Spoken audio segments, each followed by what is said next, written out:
This episode of Scab Talk is brought to you by Lethal Gaming Gear. And welcome back to Scab Talk, everyone. Today's episode, we're discussing catching everyone up since we've been away for about, week and a half, week and a quarter, almost 2 weeks. Tarkov news roundup, lots of stuff to get through today. Patch 16.2, Tarkov community stuff, Nikita leaks. I mean, everything's just crammed in here, packed full to the brim. Excellent. It's good. Yeah. So been a bit crazy, been a bit of a crazy time. For those of you who didn't see the Discord notification, I said to church, like I had a family member who passed away over the weekend, so it was a bit of a mad time, but it's all okay. You know, we sort things out, and I'm all right. So we're back on it, and it's all good. So the main thing that we had was patch. Oh, hold on, I think I've even got the wrong patch here. I've got like patch 16.1.3, but that's actually the wrong one. There we go. Patch 16.2. That was the main one that came out. When was that? That was 17-ish, if I recall. Yeah, so about a week ago from now. And it's in some cases it's actually kind of interesting to see, like, rather than just it appearing and then being able to talk about it straight away. So in some ways it's better to like have it see it how it plays out for a couple of days and then sort of to review it, kind of. If you know what I mean. So looking back in hindsight, it's actually kind of interesting in some ways.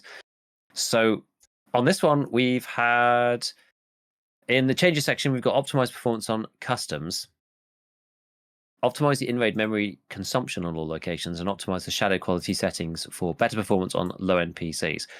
Now, when I've been playing, because I've kind of been playing like on and off, as I said, things have been pretty disruptive last like week or so, but I've been playing on and off, and I don't really see any FPS change on my end. I think this. The classic. It's predominantly, it is, yeah. It's predominantly. I saw lots of people saying, "Oh yeah, it's better for me. It's better for me. It's better for me." How much of that is real? How much of it's placebo? I don't really know. It's hard to say. But it does seem to be that for low-end PCs, it does actually seem that it is improved. And I think especially for people with like low memory, it's certainly helped there. And people with lower end like CPUs, they're getting a bit more FPS, especially customs in particular. Like it's hard to say. Like maybe customs is better now. It's kind of hard to tell because it was really so bad at the beginning of the wipe. Yeah. And now when I play it doesn't necessarily feel so bad. So maybe it's just customs is better. But the other maps don't feel any different to me really. But most of the time, the only place I notice performance drops is on streets. And anyway, so I'm not sure if I'd really notice. Yeah, and then sometimes customs. So I don't know. But like, lots of people are saying it's good. So we'll take that as a win. I think it's good. I've got to wait for, I guess I was going to say Clem actually, but there's that other guy, Purology, and he actually did a video. I've just remembered now that we were talking about it. He did a video. How do you even spell his username? It's like P-E-U-R-O.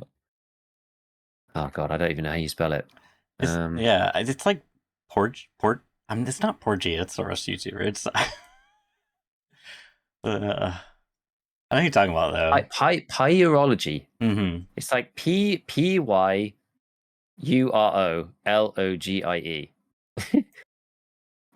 Pyrology, I think. But anyways, and he's got a kind of like test rig of some lower end PC, which is just kind of interesting. And his results was that it was better. So I'm kind of inclined to believe him. He's basically got one of those. What he does is he does like a certain specific test route through the maps. So he has this like particular run that he does to make sure that it's kind of the same each time, and that it averages outside, inside, whatever. And he does one offline, does one online. So it was, what was this one? Yeah, it's average FPS. Did he have like before and after? So like right now, apparently this is with his test PC. I don't know if the details are here. Oh, here it is. Yeah, 3600 CPU and a 1060 GPU. So we're not talking anything too crazy. Online, he had an average of 78 FPS on customs with a 1% low of 54 and a 0.1% low of 46. Offline, obviously, that was way higher. And then Streets was actually, it's funny, really. Streets was 58 average FPS, so quite a bit lower, but then 44, 1% low, and 37.1. Which is honestly not actually that bad for those specs, like 3600. It's kind of surprising. I wonder what RAM did that have? That was with 32 gig. Okay, Oh, okay. 3600 speed. So I think without 32 gig of RAM, I think most people. I mean, half the people seem just like not to be able to load streets half the time, which is just insane. But anyway, he said that he thought it was better, and that it was it was improved. So good. I'm glad. I'm glad about that. What's next? So this was the various AI stuff. Lots of different AI things. So basically, changing quite a lot of AI stuff at the minute, which is good. It's funny. I actually posted a video about like other changes. We'll like go through some of that stuff today as well. But someone posted up about how they like tried to play this wipe and got completely swarmed by scouts and then like didn't play again, said it's super annoying. And I was like, actually, BSG did actually change that though. The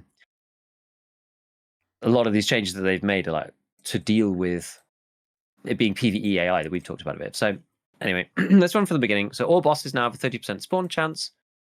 Fair enough. Increase spawn chance for cultists in PvE and PvP. Reduce the spawn chance for partisan in PvE, which is good because he literally hunts your ass every time in that game. But honestly, it's like 9 out of 10 raids. It was ridiculous. And I think because now, apparently, I haven't actually checked, but apparently BSG added the ability to pick between BSG servers or your own machine. So you can like choose. And I think it's basically when it was on your own machine, you just get like partisan always spawns, just mercilessly hunts you down. So anyway, that's apparently fixed. Adjusted spawn time for player scavs. They now spawn no earlier than 17 minutes after the start of the raid on most locations, except factory, reserve, and low-level ground zero. I have noticed I've played like a couple of random scav runs in the background. And I have definitely noticed that reduced timer, which is quite good. You don't just spawn in at the beginning of the raid anymore. Like that has actually worked. And in some ways on the scav run, it actually feels quite good as well. Because you're like, oh, I'm not going to suddenly run into PMC. Because like sometimes you actually don't really want to be spawning in the start. Like it's annoying for PMCs, but it's kind of annoying as a scav in some ways. Like, yeah, it's probably more likely to be loot, but you're more likely to run into an actual person if you only had 8 minutes in the raid or 12 minutes in the raid. Increased chance of spawning with better scav equipment if the player has a high standing with fence. So if you can get yourself to 6+, then you should get better stuff now, even compared to before. Before it was just kind of like key cards and like stings and stuff like this. So it's get like a a money thing. Nice-ish class 4. What's the one that's like the B46 camo? Like the Ulay. Yeah, that too. I mean, that was kind of lower too, but yeah. And then a couple of other cool ones, like so increase the current and maximum durability of all AI PMC weapons. So it's another PvE change. And we'll see that this actually came from the community portal, which we'll look at in a bit. So I'm confused. That was one of the. Where was that at that you just read? But this so line that was here? Underneath. Yeah. But that's for so PvE. AI PMCs is for PvE. Oh, AI PMCs. Okay. I thought that I was scavs. Yeah. I was reading a different line, I think. Okay. Yeah, because PMCs before they had the same issues that we always have had with like rogues and bosses and all this stuff, but their guns are just junked and it's just stupid, right? It just doesn't really make sense. When you fight a PMC in Tarkov, if you see them with a 60 out of 80 gun, that's a super rarity. Yeah. So I'm glad they did this. This one's cool. All sniper scavs and regular scavs of any difficulty now have 30 head HP. So now if they don't die, you can ignore the people who go, well, there's actually 3 different health pools of scavners, probably different difficulties over the 40 health HP pool, and I think now it's definitely desync. Well, yeah. Except then it's going to be like, wow, how do you know it was a regular scav? Could have been a hard scav.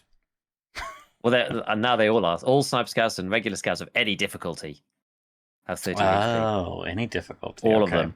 Yep. And because I looked back at my notes from a while back, and there used to be 3. I don't know whether this is still the case, honestly, because it's changed a lot since then.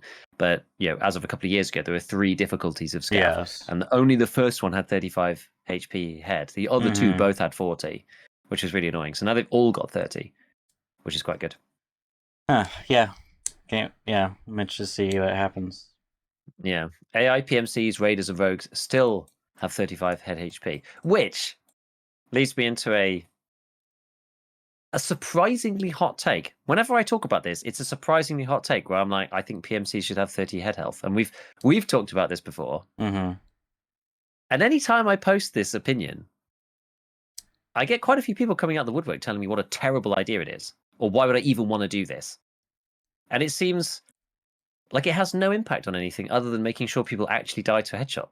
I don't understand why this is so polarizing. I mean, did you just not read their intellectual response to what you said, their criticism? Yeah. Oh, was there Yeah. no substance? Oh, that's shocking. Color me surprised. Yeah. No, I'm sorry. Yeah. But indeed, it is the internet. So, it Yes. should not be. I should not be shook by this. But I'm just surprised because normally you just sort of, there's just a deadly silence usually if Mhm. it's people just are like, oh, whatever. But it creates a surprising response for something that I would have thought would be a unanimously like, yeah, okay, kind of idea. But it's not. People really just like, what's the I posted something relatively recently actually. Where was this? Where did I say? I'm gonna dig it out now. I'm intrigued. So yeah, I said this is when this first came out actually, and I said maybe it's a hot take, but I always thought it should be reduced. And sounds fair. To be fair, he said like, why though? Mhm. And I was like, yeah, to make unhelmeted headshots work for a larger variety of calibers. And so someone appeared and was just like, yeah, but that's why it's good to have 35 HP. Igolic has 37 damage, yes, but if it meets class 5 helmet armor, its damage only drops to 36. It's only when you have class 6 helmet you're doing instant headshot. But again, the range damage drop off is whatever. And someone else was like, well, damage drops below 38 damage at like 28 meters. It's kind of dumb. I'm like, yeah.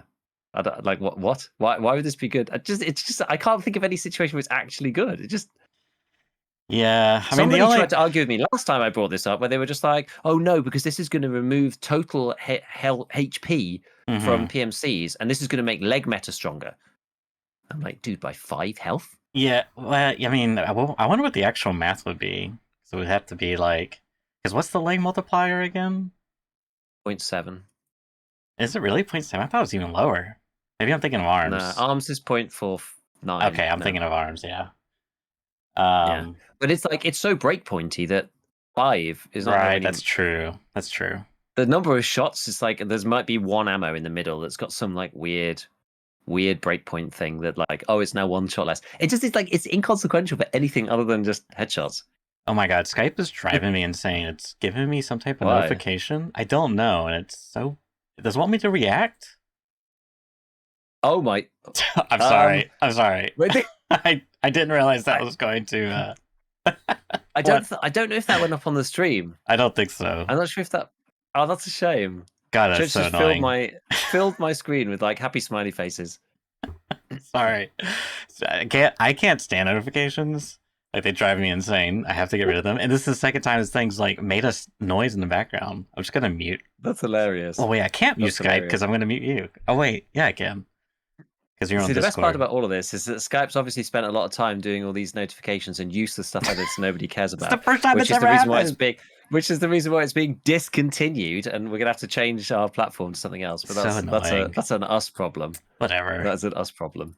So over Yeah. it. Anyways, I mean, I can kind of understand people's like if you don't. I don't know. Change is slow and painful for many of us, especially me. But if like the implications aren't explicitly clear, like you said, it is very breakpointy. But what if that breakpointy is like suddenly like scav? I don't know, some like obscure round that. I mean, I guess we know all this obscure rounds. Wait, what's flechette damage? 25? Yeah, no, that won't do it. Yeah. I'm just trying to think of like some like ridiculous thing. I mean, I really can't. Maybe if you're wearing like class 3 helmet and you get shot in the head with like PST, no, that would still kill you, right? Because that has like 29 pin, is it? Or no, that's in the 20s. God, I can't remember. Anyways, if you were to like map it out, essentially, I wonder if that would ease people's minds because it feels like the implications aren't clear. But it kind of reminds me Mm. of, it's like this general gamerness of like anytime you try to like nerf something, there's like just a lot of resistance because like you're gonna make it's like, oh, we're making the game harder. But like sometimes, like God, and Deadlock, there's this meta of buying this item called Cold Front, and it was this really Hmm. cheap item. and it was basically mandatory in every hero because it for some reason it did like double damage to creeps, and it's like just AOE wave, and so it was basically just like this really efficient farm accelerating item that scaled in the game, and it was actually like Yeah. mandatory to every hero when they made that change, and it stayed like that for like months, and finally they got rid of it. I was like, thank God, because I got so sick and tired of constantly having to fit that item into every build. But it's like a net positive now because it's still the item's still great, but it's not like mandatory because it's so broken. Which is not really the same here. I think what you're saying is like if we instead of like because Tarkov is so breakpointy, if we like increase the gun damage of like a Golnik, for example, to like 41 or something, it's like yeah, the one shot headshot distance got increased a bit, but like then you mess with all the other stuff that we didn't want to touch. So we just lowered the head HP, and it's only by like what 15%, 15.5% of the total 35. Yeah, something like that. Oh wait, no, yeah, something like that. I don't know. Like it's not that much. Yeah, it's not that much. I really don't think it makes much difference, and it just stops that from being too much of a problem. I'm just of the opinion whenever we talk about this, right? Like we always, and I think this is the thing. Like maybe I don't really explain my position properly. Maybe that's like part of it, right? And it's like people start looking at the numbers and going, oh, but flesh damage and Igolnik and pen distance and all this stuff. We're talking about 5 HP and leg meta, and we always get like crazy about this stuff. Whereas I always just want to bring it back to basics and be like, okay, what do we want? What behavior do we want from the game? I would like a shot that penetrates through a helmet or hits you in the head without a helmet. I would like those shots to kill you, except in the case maybe if it's a buckshot pellet, maybe. But like Yeah, an actual rifle, like an individual round in a casing that gets fired out of a pipe, anything like that hits you in the head, I think you should die. 9 times out of 10 You you know? should die, which it feels like it's more like 7 out of 10. It's like as you go past 100 meters with whatever caliber, it's like that starts increasing Yeah. that you're just not gonna one tap them. It's really annoying. And it's the implications of both unhelmeted people not dying to hype end stuff, but honestly, it's like almost more about the 37 pen through class 4 problem, which I've made like numerous videos about this, where you got FMJ, MA56A1, you got like all these ammos like PP like the Oh, what's it right, called, right. the P90s, like SS190, but because of the damage mitigation, now it goes through and then it says 45, and then it does like 34.3 when it goes through. So even though it penned, and that's the thing, even though it penned the helmet, like it penned the helmet, it did its job.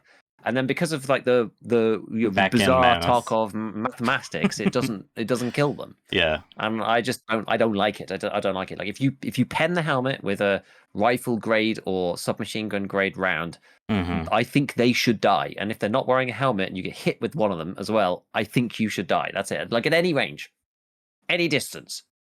That's my take on it. I just don't think that New meta MP7 thermal just. Oh man, if they ever add a drum mag, it's over. For the But the MP7. Yeah. Oh my god. Just snipe and just spray, just rain bullets of hell. Can you imagine? Can you imagine? Yes. I mean, but you still have the same problem there. That wouldn't necessarily pen, because the pen would drop off over distance. That's true. Yeah. So it wouldn't necessarily pen then, right? You'd be okay. Like that's the thing. I don't mind you wearing a class 4 helmet and it bouncing off half the time, because that's what happens with 5.6A1. Like it'll only pen 50% of the time at like 40 meters. Yeah, I mean, the more I talk about this, the more it makes sense, because I was like, oh, I was about to say, oh, you could just like change the damage fall off on the multiplier, but then you like inadvertently make chest shots more lethal at distance, leg shots more lethal at distance. So it's like, well, that's not exactly what we wanted either. Yeah. And this is the thing. It's like, yeah, you can kill somebody at any range with the MP7 if they're not wearing a helmet, because if you hit them in the head and they're not wearing a helmet, then fair enough, they should die. But if they're at 100 meters or whatever, I mean, what does that even do? You're going to force me to do the maths now. Tarkov. TarkovGunsmith.com, ballistics drop calculator. Step 1 caliber. I do always like this, 4.6 by 30. The MP7A2. Not that it's going to matter. And the ammo, we're going to use FMJ because no one else can afford anything else. So, yeah, at 100 meters, yeah, it's a 50-50. There you go. 36.4 pen at 100 meters. And that's only because FMJ is actually like super bullet. It's a really good one. But anyway, It's I funny digress. because seven's a lucky number, whereas in Tarkov ballistics, seven's like like it's camp. I guess it is kind of a. It's like the gamble or high rollers number. It's like you might get a pin, but then because of the Tarkov map, it's just not going to kill them. Yeah, 7. It's the magic 7 pen. Yeah, it's 17, 27, 37, 47, 57. The magic 7, the 50% point. We do love it. Okay, cool. Right. Well, head HP rant over again for another couple of months. Oh, that's what we were doing? Oh, I forgot we were reading patch notes, Scott. That's what I know. That's where we were. I derailed it dramatically. Increase the chance for AI. So again, this is another PvE one. So increase the chance for AI PMCs to perceive an AI scav as hostile to 80%. Other chances of faction relationships remain the same. I find it a bit strange that AI PMCs and scavs aren't just 100% because like that's kind of how it is in the base game. I don't really get the intention. Yeah, me neither. Maybe they're trying to simulate like let's cooperate and take the friendly extract. I don't know. The only thing that I could think was maybe it's to simulate the kind of like, oh, I see a scav, but I'm not going to kill him because I'm going to use him as like a early warning system for other PMCs. I'm thinking like, what's the situation where I not kill a scav in? Oh, if I'm using him as like a radar, it's like, maybe. Oh, I leave him there because he's guarding that area and I'll hear shots. And then I'll, an early warning system. So maybe it's something to do with that. But I mean, the AI isn't thinking on that level, so it's sort of a bit strange. But it says PMCs perceive a scav, not the other way around. Yeah. So yeah, I mean that makes your theory makes more sense than the let's cooperate theory. Because it can't happen the other way around, in other words. True, actually. Well, yeah, I don't know what the chances. It says other chances remain the same, but I don't actually know what the chance is. I don't know if I don't actually not sure if it's 100% the other way. I actually am not sure. Bots now turn their heads towards the presumed target to obtain a better visual. That's cool. Detection speed for hard difficulty bots is now equal to that of normal. Don't know if that's good or bad. Adjusted the detection speed for AI PMCs. Now they detect enemies 20% faster than regular bots. AI PMCs switch to single target long ranges. At close range, they switch to full auto. So that's kind of the regular like AI behavior. Regular bots no longer take cover in vegetation. Yeah, it's quite a funny one. And bots can no longer see through vegetation unless the enemy is very close. Excuse me. The bot vision is reduced if they are inside the vegetation.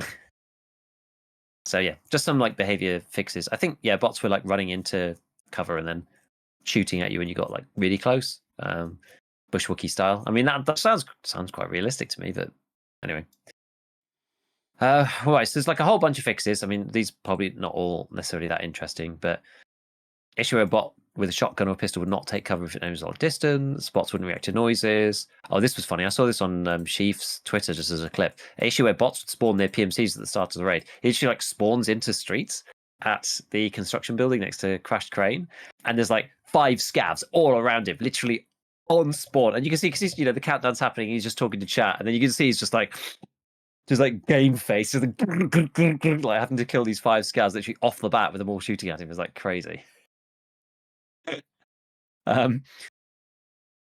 Fixed several instances where bots would walk through a closed door. We do love that one. Incorrect glass. Oh yeah, this one. Fix the issue where I don't know what RSP. What's RSP flare? I know it's a normal flare. I don't know what RSP stands for.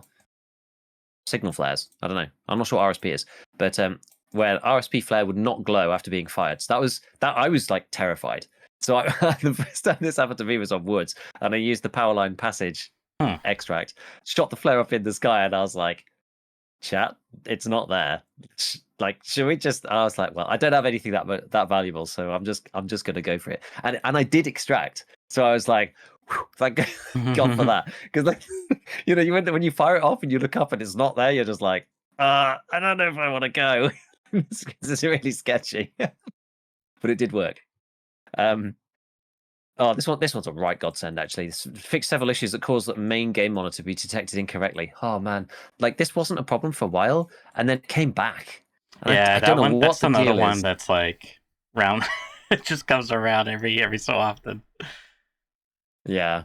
And it's just like, again, I've got them loading up on the other screen, and it's just really annoying. And I have like a monitor in like a weird res. And so every time I have to move it back, then I have to change Change the res. the res, and then I go into the hideout and I'm like, you know when you've played a game for like hundreds of hours at least, or thousands of hours, and when something is like slightly different, you notice immediately. And I was just like, I went into the hideout and I was like, what's wrong with the hideout? It's like something's weird. Something's really strange here. And this is the first time it happened. I know what it is now. But and I went through the settings and it changed my aspect ratio to 16:10. Hmm. And so the hideout is like the aspect is just slightly off. It's like the isometric is like not quite right. And I was like, what's happened? Like, That's so funny. something's happened here. Yeah. And I was like, oh, it's that. Okay. Yeah. They're fine. And then it's fixed. It's like at the tiniest ratio change between the two. But it's because it's like really obvious when you've been in there so much. Inability to shoot the revolver shotgun while mounted. Ability to transfer and equip. Oh, the ability to transfer an equipped dog tag to the sorting table. So I guess like you could somehow transfer your own dog tag to the sorting table in some instances. I don't know how, because you do actually have one, but you don't see it. So I don't know whether like I think you could. I don't actually know where you'd be able to do that, because I think you can see your own dog tag when you're loading in on the new like pre-raid sort of view thing. You know, when you're able to use your stash and stuff. I think you can see your dog tag on your character because it's part of your loadout, but you just can't see it normally. So I actually don't know how people manage to do that, but I guess there must be some way of doing it, or was before. Incorrect trader UI. Fixed cause of inability of opening containers in the stash in certain cases. This is actually quite cool. Items that did not fit in the stash after opening the container will now end up on the sorting table when you re-enter the character screen. So it doesn't just go like, you're not allowed, which is nice. Fix several incorrect conditions in the Gunsmith series task. It doesn't say what they are, but I know that there's certain things like I've reported previously. There was one in particular. It's the one that says like Zen it all around, I think, where you have to use like the one specific combination of attachments that were in the game when the quest was made, for example. And there's like they've added other Zenit stocks and they fit the bill, but you can't use them. It doesn't work for the Gunsmith because it's like hard coded or whatever. So that kind of thing is maybe what I'm thinking, because I've certainly reported that myself. I mean, that was like I must have reported that like a year and a half ago. So I don't know. Fix for missing rewards in the cultist circle. Some people are still getting 0 stuff sometimes when you go in there. Fix the missing weapon reload animations in certain cases. I think this one is to do with something I was talking about recently, because I did a video about the bad lever, and there was I saw like another bug, and again we'll talk about the Tarkov community thing in a sec. But there was a bug on there where if you fired and you did some like you hammered fire and you hammered reload or something, some weird combination, it would just like reload the gun instantly. So really strange. And they fixed that, which is what this is. But in fixing that, they also seem to have fixed what I showcased like 2 weeks ago in the video about the bad lever, where if you reload the M4, as soon as the mag goes in the gun and you're clicking, it jumps and you can shoot. That seems to have stopped. So they've like fixed For every the weapon? animation glitch. I don't know. It definitely is fixed for the M4. Because someone told me about it on Discord and said, I'm unable to replicate what you did in your video. And this patch had happened in between. And I went to go and check it, and I was like, oh, yeah, they've actually fixed it. So, yeah, you can't just go click, and start shooting. You have to wait until the gun's back in your hands before Yeah, that was always a weird exploit slash little Tarkov thing, you know. It's like it could be a huge difference between you surviving a firefight and not. Yeah, exactly. Because you don't necessarily assume, because you can't go on full auto, you can't preempt it, so you can't hold the button down. It doesn't respond. Right. It has to be on in a sort of semi-auto kind of way. You have to be clicking, and then it suddenly will, like, once you fire, you're like, oh, now I can hold the button down and go full auto again. But you can't preempt it. You just have to click a lot. So I mean, I'm kind of glad that's done, because it's just another one of those little Tarkovisms where two people reload at the same time, and the person who knows wins the firefight because they can start shooting as soon as the mag's in. Some improvements and fixed known issues where the player would get teleported from the edges of certain surfaces. So that's the big set of patch notes. I think, yeah. So people are kind of just dealing with the ramifications of that. There's been like other technical patches and stuff. We'll cover that in a minute. We'll do the season survey first because this one, I mean, we'll go through this quite quickly. There's not too much to say. So the results of the in-game survey, seasons, visibility, and weather. I did actually see some veteran players complaining about this a little bit. So we appreciate your time and effort in participating in the in-game survey and are happy to share some key insights with you. The exact numbers of the survey participants will not be released. We have highlighted the overall percentage distributions of responses. We'll use it to improve the game, basically. So question number 1, which in-game season do you think is the most comfortable and enjoyable to play in? And interestingly, it's very split. So 34% said summer, so the majority, but 25% said spring. I guess they're kind of similar. 22% said winter and 19% said fall. I mean, winter's the only one that's like dramatically different to the others. I guess like fall's kind of branchy compared to the leafiness of spring and summer. But spring and summer, like for all intents and purposes, as far as I'm concerned, they're pretty much identical, right? Whereas at least fall, autumn, at least you've got like leaves off some of the trees. There's not quite as much visibility. I mean, winter's the one that's super different, as we've always said, because you just have like insane visibility with the lack of foliage combined with the white, backdrop floor. effectively. Yeah, it ends up being a backdrop, right? Your PMC is always silhouetted, so it's crazy. So the camo just stops working. So it's quite good for spotting people at range, but it's weird. I've really liked winter every time, except this winter. And this winter, I just found it nightmarish. I don't know. Like it was fun at first. I think some of the maps that have problems that I'm not going to mention, the map that must not be named, otherwise we'll talk about it for the next 45 minutes. No. Some of those maps, and especially some of the harder tasks on those maps, the winter makes them even worse. It just like accentuates the problems, I think. Yeah. Whereas on the other maps, it's just kind of fun and interesting. I quite like streets in winter and like Ground Zero. They're quite nice. Having like the urban find setting in winter is quite cool. Shoreline's the one that gets me a lot. Because you have to do a lot of quests on it, and the spawns on Shoreline's kind of mediocre at best. And I mean, it's one of those like distance maps, lots of valleys and hills, and Yeah, I didn't mind. I didn't mind it too much, Shoreline, but again, it is that type. It's weird because people have always kind of seen, and they still do to this day, surprisingly, see Woods as the sort of long range map. But people who know, they know that Woods is outside on Woods is much. Well, I get Woods is all outside, but outside on Shoreline is kind of more like snipery than outside on Woods in most part, because Shoreline has got lots of open areas with not much foliage, whereas Woods is it's actually quite congested in some ways if you path in the right way. So what time of day do you pick most often when starting a raid? 38% said I pick time based on active tasks and the raid goals. So I guess that means I play in the day when I'm just doing whatever, and I play at night when I'm trying to do a quest.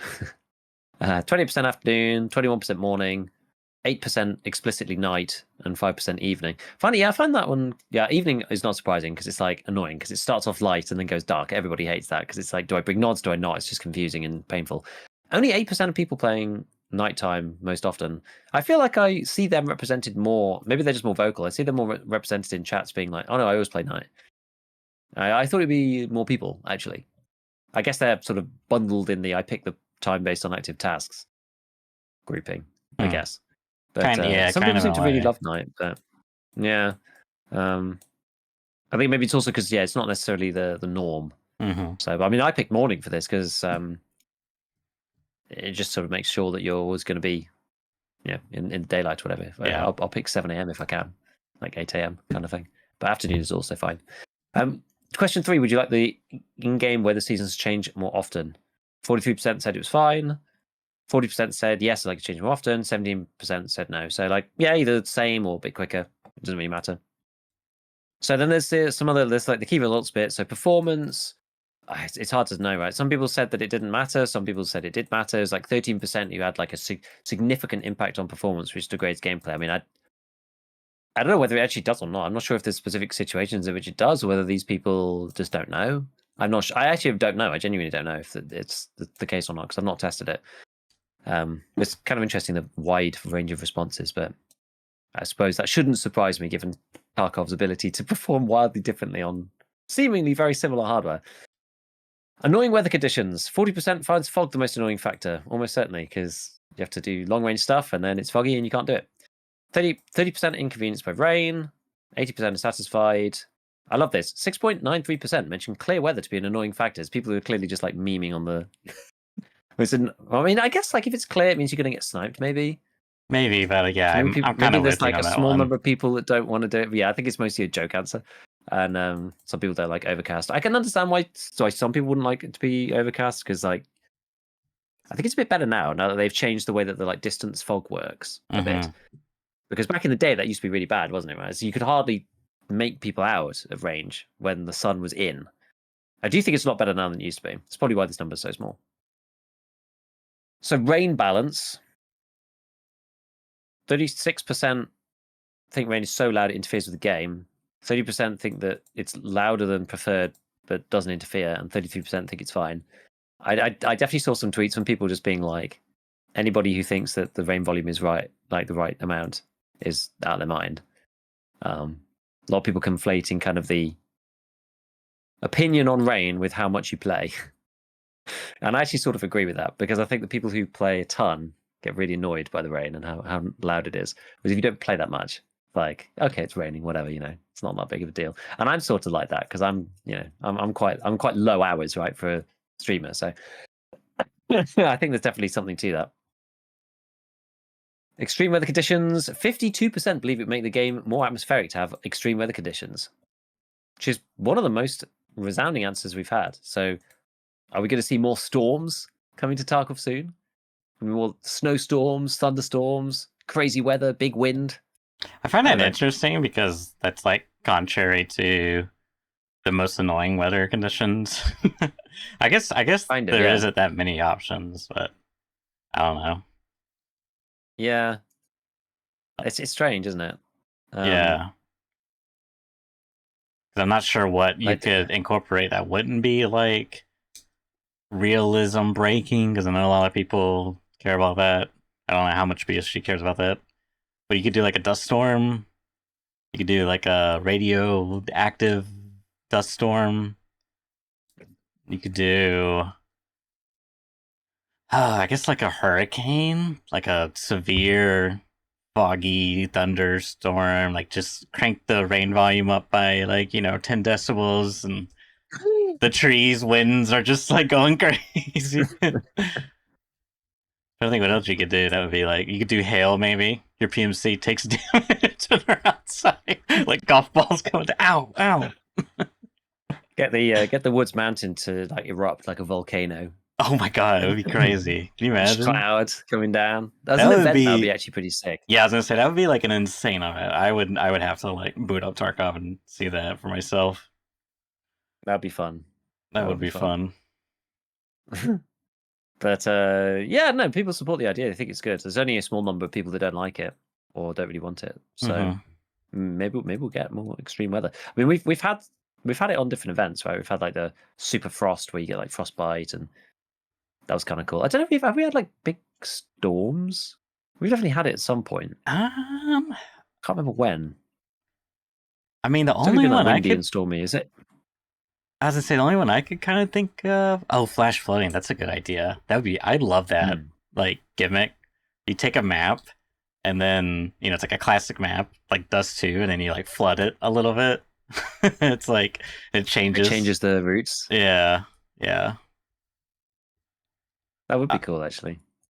But what were you asking me? Oh, the only thing I could think of was like the cult event. But that's not really the same thing. Remember where the circle would happen? Yeah. And it would get really dark and like stormy, like windy. Yeah, that's true. Maybe that's what I'm thinking of. I was trying to remember. Like, I'm sure there was one at some point.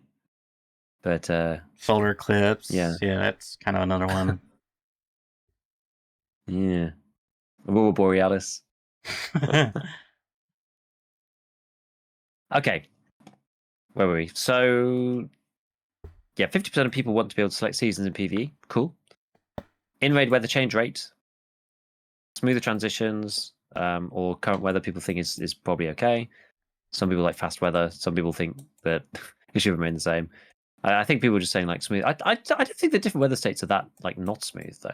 This was kind of my thought when I saw this. It's like they added that as a question. Almost implies that it's not smooth enough just by the fact the question, like the answer's there. I just find BSG's like selection of answers very strange. I wish that they just kept them to kind of like yes no. You know, like they post the Yeah, question and then you just answer yes no. I Just mean, weird stuff like though the rain sound is louder than preferred, but not interfering with gameplay. The answers are just odd. yeah, I mean, not to be overly nihilistic or pessimistic, but it might just be a product of trying to, you know, garner some engagement, not necessarily find the most scientific method. Yeah, yeah, Maybe. probably. Cool. Okay, so that's patch notes. That's the season survey. Yes. Now we've got another couple of things. So what I think we should probably do is I think we should probably just look at Tarkov.community because we've not spoken about it yet. I was meant to do a video about this before, but then stuff happened in life, so I ended up putting my video out today about it. Basically, Tarkov.community is amazing. And we talked about, we did talk about it on Scav Talk, actually. We did talk about it because it was in its very first infant iteration when we first talked about it. I remember now. We did speak about it. And there were some criticisms that we had of it. And we were looking through and, some stuff was good, some stuff was bad. And we were talking about the differences between an upvote only system and an up and down vote system. And very interestingly, since we spoke about this, they did actually change Tarkov.community to include downvotes as well. And this has two ramifications. One thing is a better balancing of the topics that actually appear. And the second one is that under trending, instead of trending, you can click on controversial and look at the stuff that My really did get an favorite on absolute Reddit. hammering. Where is under trend? Oh, I see. And you could choose something different. Gotcha. Yeah. So you can Oh. do controversial here. Yeah, Oh you can see the stuff my. where people got real slapped. Negative 119 down dudes. Oh my Yeah. gosh. So that one that's been absolutely owned was the basically items that you've previously found in raid should not count for quests. So you can't like pre-collect anything. Oh, that is a hot take. That's like the antithesis of Tarkov gameplay at the moment. It's like that is exactly the opposite. Yeah. I mean, God, that is the boldest Tarkov soldier stand up for their beliefs I've ever seen. Like, holy, Mm-hmm. everyone's It's the aiming meme. their It's the AK. guy standing up and Yeah. Everyone, it's like the John Wick, and everyone's pointing their guns at him for his opinion. Yeah, exactly. So there's certainly a couple like that. That's one of them. These are Mine said, fun. it's being really slow. What's the next one? Oh yeah, guns drop when two arms black and disarms players. I kind of Another like one that one. really... That one's kind of funny. I mean, extremely annoying, yes, but also a little funny. Can you imagine just shoot a guy and he's like fumbling his gun? Like, whoa. Butterfingers. Look at the top comment. That is the most insane thing suggested on this website by far. Thank God for the down button. Says Meatloaf TV. That's so funny. Oh my god. Tarkov Realism on has a. I think they might have this feature that's optional, and they have another optional feature where if your legs get black, then you go prone instantly. So you'll fall over basically. Yeah, you'll see scavs like go prone and like what? It's funny. Okay, that's kind of cool. Should we read more? I like these Giga. These are fun. These are funny. Yeah, simplify quests once procedures reach. That one's kind of boring, but add background shooting sounds. People hate that one. Yeah, I feel like that would be really annoying for me personally. It's like ghost sounds. Yeah, like shooting because we want to add some extra complexity to the audio system. That's just what we need. That's true. Someone complaining about headshots from scavs. What's this one? Only death from headshots after recent changes. Is that what they're doing? Complaint after most recent HIA changes, without exaggeration, every death I've had in the past several days have been head, jaw, head, eyes. I don't die from thorax, arms, like stomach, or anything. Can please look into this hashtag PVE? I don't know. This might be a Allow me to introduce you to the survivorship bias, and they link the wiki. Yeah. The wiki article. Oh my god. Absolute savages in the comments section right now. Holy. Oh, it's good. It's good.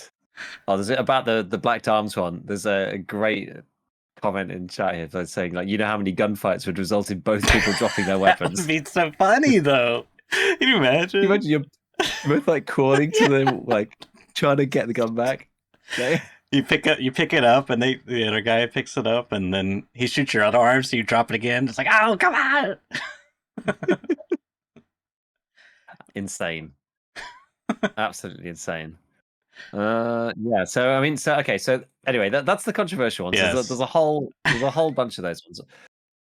Most Wanted is the good stuff. So the first one on Most Wanted was this add container in the stash and a hideout for keys. So we've not seen this on Scav Talk yet. We've not talked about this one. But basically, this has appeared since, well, not in the game, but this has appeared on Twitter. And this was actually like posted by Sergey. So if you look at so this is the great thing about Tarkov community. So you'll have like the post, and then underneath it, you'll have a like official thing under started. So if you see where it's green underneath, yeah, BSG submitted. Yeah, if you have a little lower, there's like a comment before the comments. This one. So that's Oh. from the admin team. So that's basically saying like, what's the status?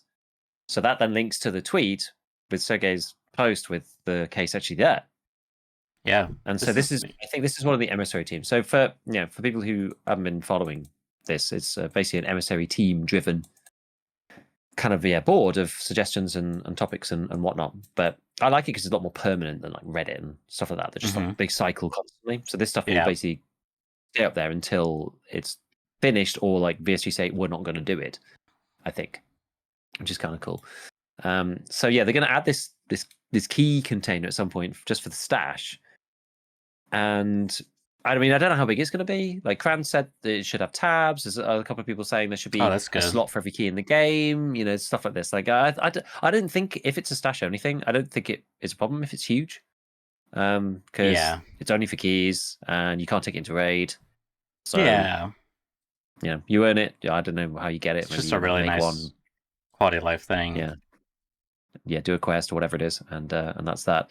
And then you get this. Then you get this case. So it'd be cool to see this. I guess it's coming like soonish. Maybe it's in the next big patch. I don't really know. But yeah, it's good. It is pretty cool. So in here, there's like a whole bunch of different stuff. There was one. Actually, I'm not sure if the. Oh yeah, where is it? Where is this one? There's one. So if you go into filter, there's one which is completed. Which is kind of interesting. So the second one on that, the first one actually was already done. There's a little tag for BSG responded to. So if BSG actually wrote it in the thread, you can see that tag, which is extra good. So if you click on that one, you can see Applesall said the edit has been done. So there was a loot increase.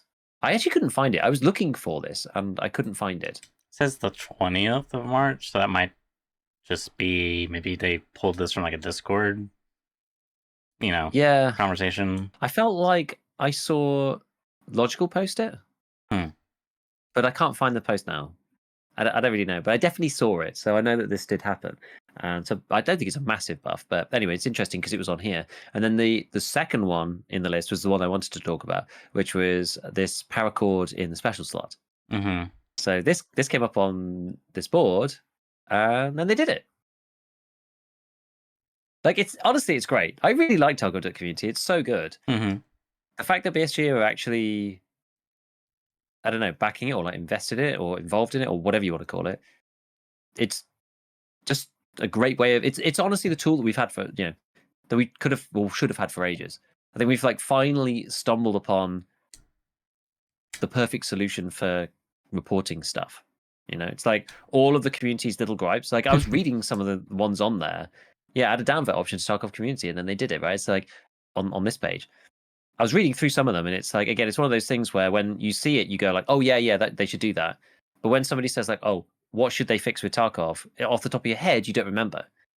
There's one which I'd never even thought about before. I've never even suggested or talked about particularly, and it was just that sniper scavs the ones, the out of bounds ones, should fire warning shots first and then kill you afterwards if you don't listen. It's like, oh yeah, why do they just like straight up kill you? That's like, it's so stupid. They should fire warning shots, definitely. Just little things like this. It's just so good. So those are the two that I wanted to really showcase, was the key case thing and then this paracord thing. So for those who weren't keeping up in general, in the special slots, you can now have the regular stuff, the compass, rangefinder, any of the kind of quest planting items, so Wi-Fi cameras, markers, GPS trackers, jammers, that kind of thing. But now you can have the flare pistol, which is an old change, along with the other flares, so the green flares, the red flares, which is kind of nice. So you can now either keep a green flare with you at all times in case you're on a map where there's a green flare exit, of which there's now quite a few, and or a red flare if you want to call down a loot drop at some point. If you suddenly go, opportunistically, this would be a really nice time. Like, you finished a raid early, you didn't really get anything, but you were hunting for a boss or something. You'd be like, well, I could just call down a red flare now because I just had it in my special slot. So you can put those in. Now you can also put paracord in there. So you can just bring Red Rebel and a paracord with you, and you don't need to move the CMS out of out of the slot anymore. I think I talked about it before with you last time. I think just about that in general, about being like, I actually think they should do it because it's not an interesting choice. So you just pick the cheapest item and just put that in your bag. This one that you're looking at right now is cool. The increased ruble count in cash registers. So they've changed rubles in cash registers and in safes, and multiplied up the number of the amount of money that you get by like a big amount, a lot. Yeah, it says it ranges from 5.5 to 13.5, and that obviously we don't know what the base is, but that's a pretty. It's like 100 USD base.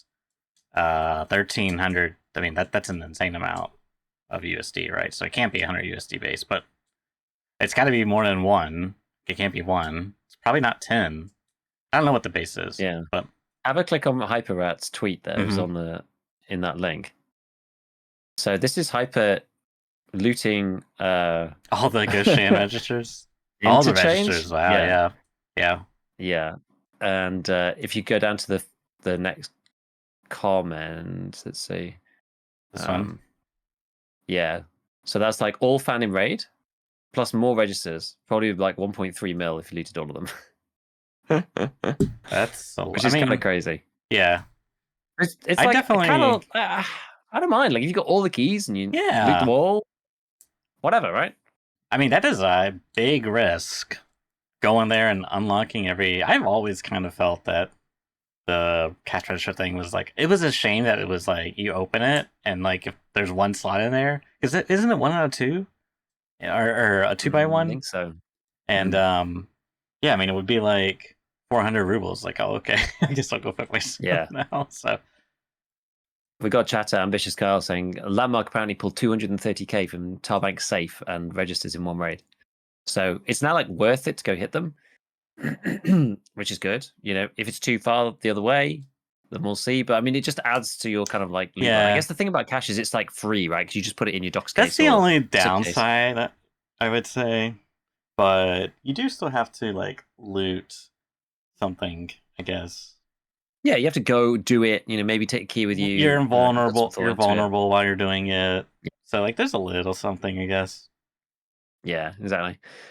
So there's a list of interesting fixes. So we actually heard most of them. There's one. If you go onto this link, the one below. Oh wait, hold on. No, hold on. The second link that I've got. Okay. That one basically is like a list of posts. I mean, you don't actually have to need to bring it up. This was Trent. So Trent's kind of like leading this, it seems. He's been the one who's like talking about this the most. And he was saying, 60.2 that we just went through brings a bunch of fixes marked off from user posts. And some of them will be put up. Some of them still say like started, but until they're confirmed to be done, they're not putting them as completed because, as we know, it's not always done when BSG says it's done. But there's a big list underneath of all of the things that were fixed. And you can just mouse over them, which is, you should be able to one-shot scavs in the head, remove partisan from PvE or fix his mechanic, PvE AI interactions between factions. Change PvE PMC AI to be more aggressive to other player bots.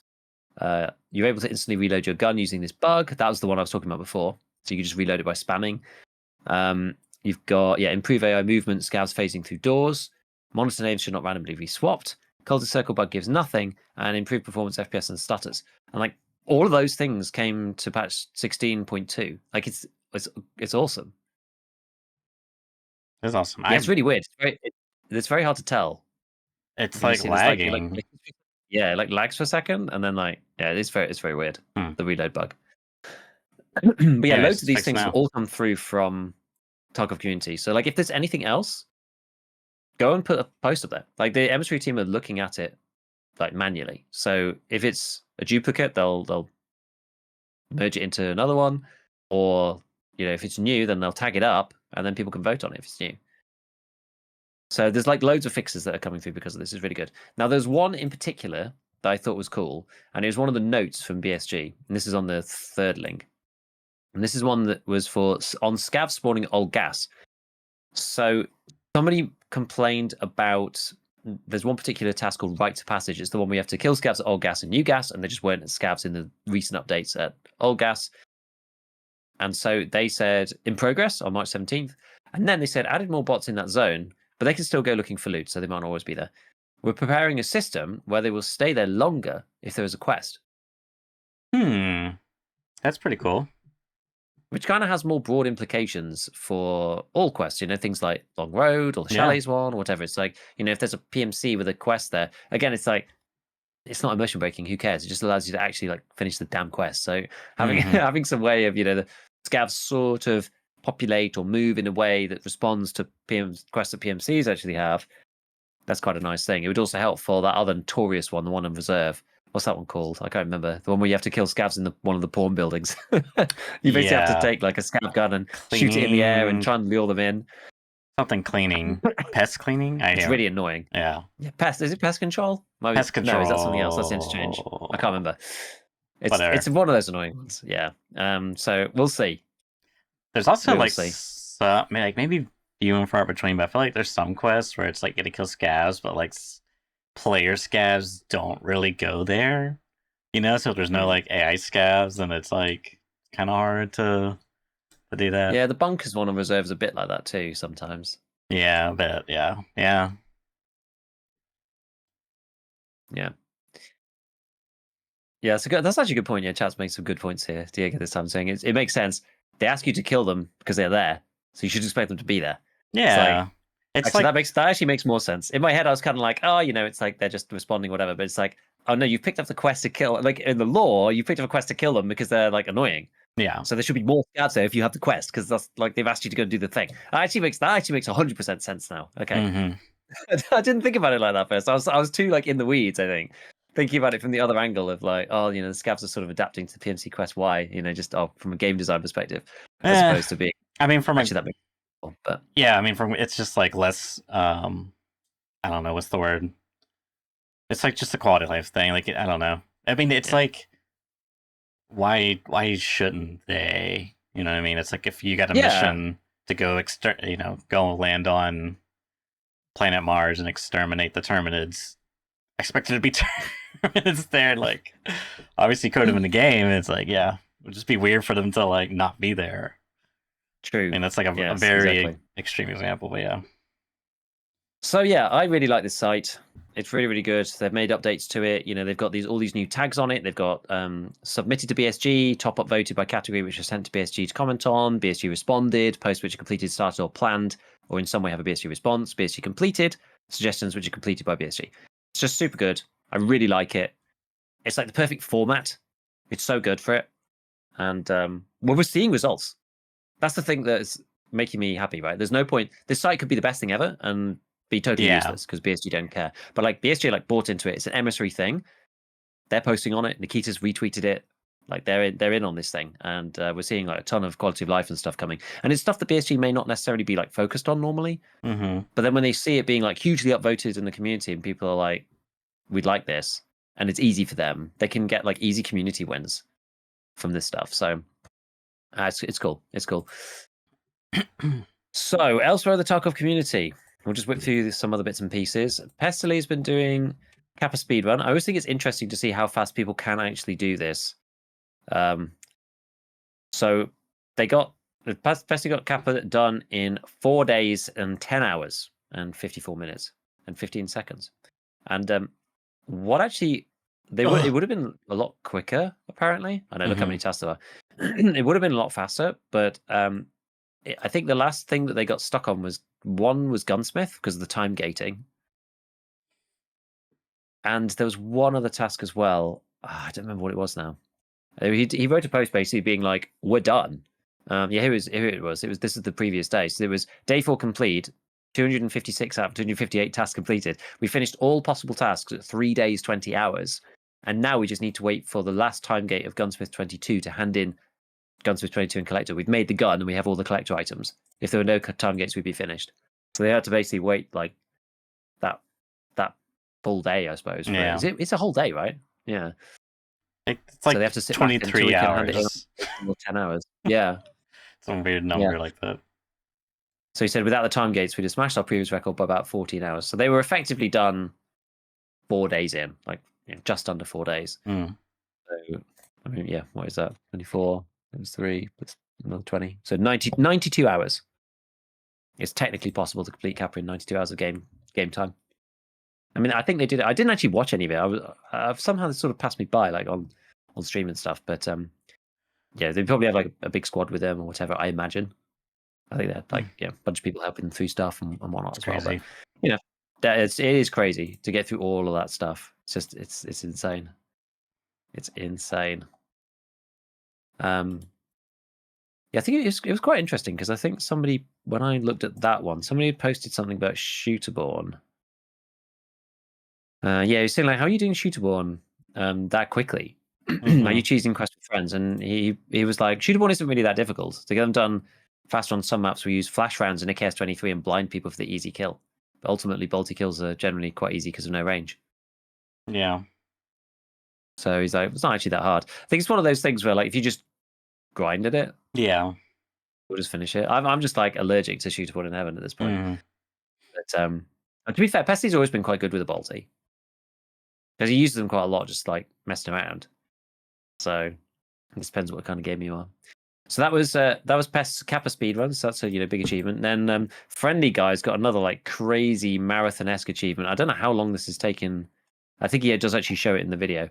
But as he said, for the first time in the history of the Escape from Tarkov, something that seemed impossible, max level for every trader without a single kill of any kind, including ref.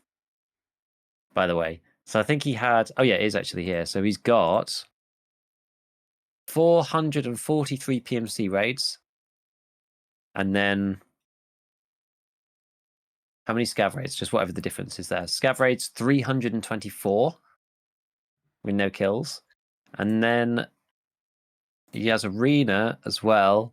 I think it was 238 matches of Arena with no kills. And he had Parents and a few... I'm not sure if there's anybody else. I know Parents was basically helping him complete dailies. And for like Arena? some of the... For Arena, yeah. Yeah, okay. Because, just like re-roll, get number of wins or whatever. You can slowly get ref up that way. I think the most insane one was Peacekeeper.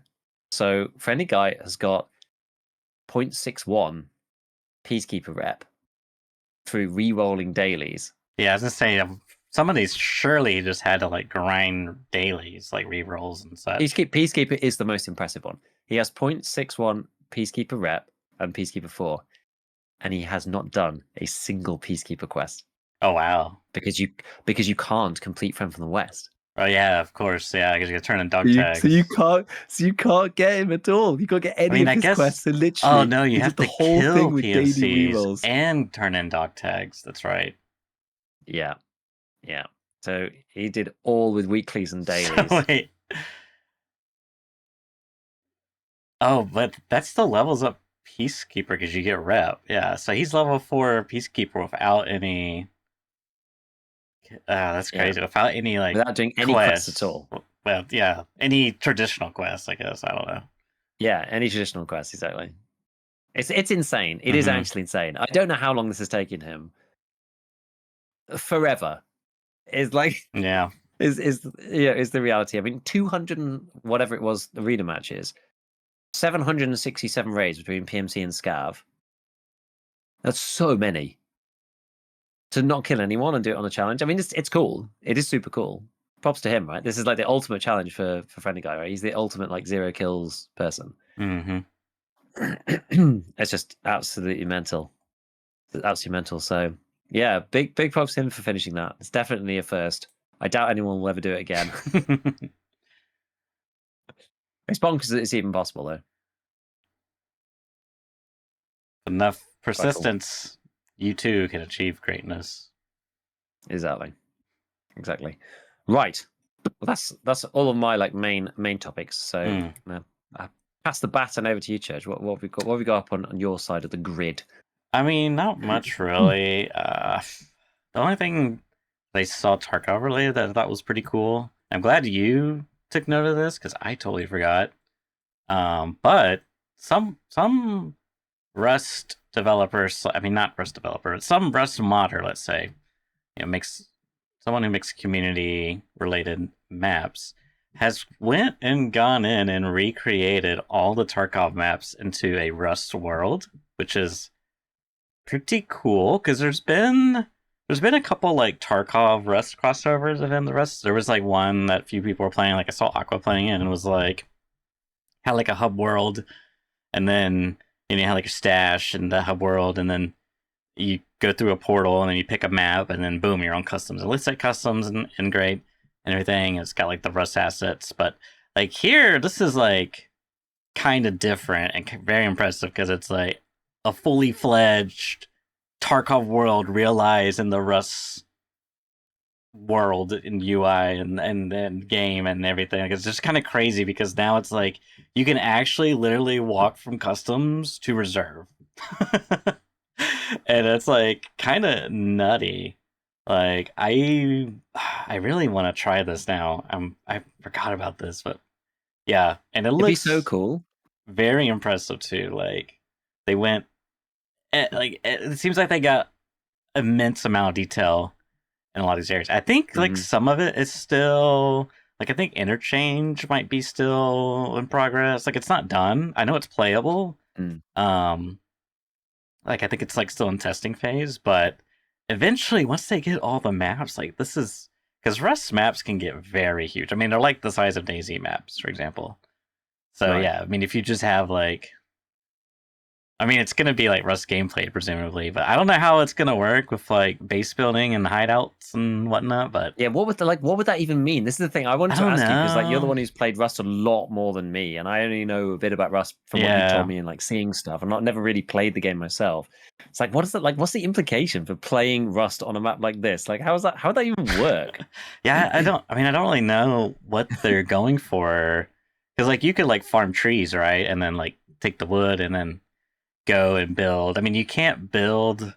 So like traditionally they have in Rust they have what's called monuments, which is like they'll have something called like water treatment plant, and it's like that's kind of like customs, if you will. And it's like you go there and there's loot and etc. But you can't build in any monument. So like any named location on the map, you can build in like the spaces between. So maybe they're doing that where you could just like build your little base / hideout. Maybe they're gonna do something completely different. I have no idea what's going on that front. But yeah, it's I don't know because they could do it so many different ways. They could do it like you like go to a sewer and then you interact with it and you like teleport to like your base that way. You could code something like that. There's things like that. But I think it would be super interesting if they kept it like, yep, we're gonna basically like just replace all the Rust monuments with Tarkov maps, and it's like the Rust gameplay, everything. Because then it's like, oh, you gotta like farm, go hit rocks and farm sulfur and blow people's bases up and raid them, and then go get more resources and grab AKs off roofs of buildings and etc. I don't know. It's just interesting.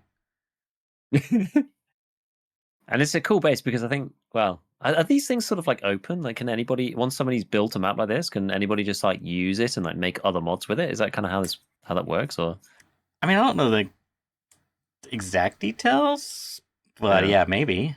I'm not sure. Because you can see it like spurring out like lots of different types of game potentially. Mm-hmm. It'd be interesting to try it out at least.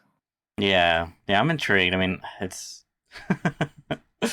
uh, I mean, Rust is a community. The other day we were talking about it, and we are like, yeah, it's basically like CS:GO lobbies or like Counter-Strike lobbies plus like Fortnite.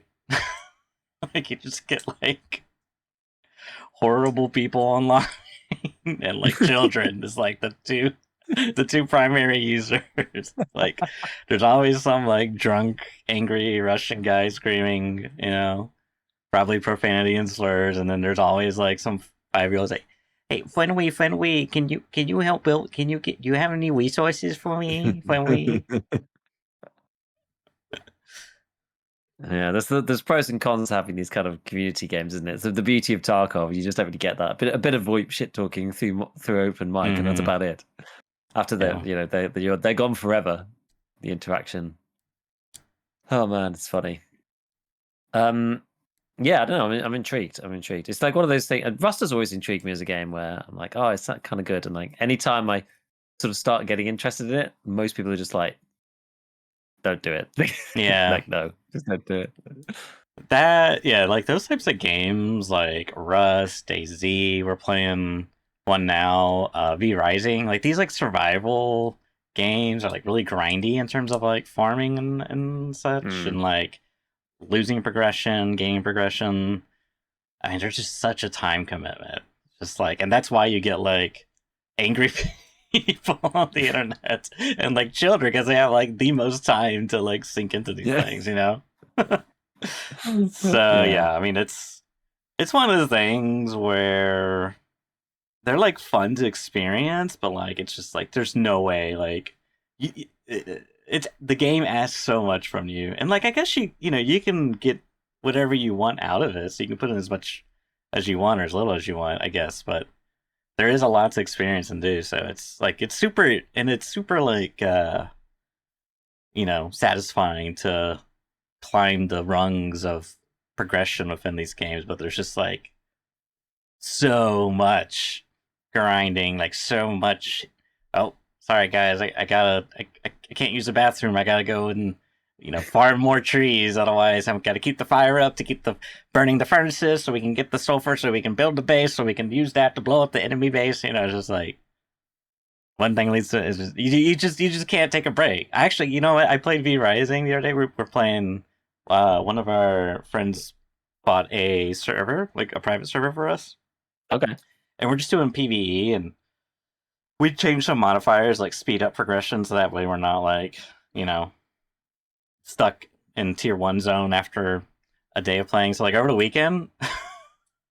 I ended up like playing 8 hours straight and like looking over the time. I was like, oh my god, it's like 8 o'clock. I was supposed to do X, Y, and Z today. I was like, okay, time to step away from the computer after I redecorate the base and organize all the boxes, which took an additional hour, but eventually I got there. And you're just like, oh no, it's 12 o'clock. Like, yeah, I'll tell you, it's like Satisfactory. It's probably very similar, actually. Yeah, and yeah, Factorio is exactly like that. Both of those games are just the same. It's just like always something else to do. There's no natural pause. It's just continuous. There's always something more. Like one, the thing you do unlocks something else. It's like, yeah it's just oh man, those games, they really do just eat you. They just eat you. Eat you up and spit you out. I managed to get off the Factorio, thankfully. I'm not. Oh really? Not actively playing that anymore. You kicked the crack. It lost its grip on me. There was like a couple of little things that I needed to do, like in the end game, but it sort of loses its like once there's nothing that you really need to do it for, like the doing it for its own sake sort of doesn't really grab me enough. So I kind of I sort of go, I'm sort of done probably with this playthrough for a while. What was it you mentioned?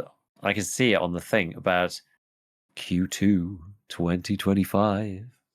Right. Yeah. So, as we know, Nikita in his infinite wisdom, let me see if I pull up the post here. Has a pinned tweet for Q2 2025.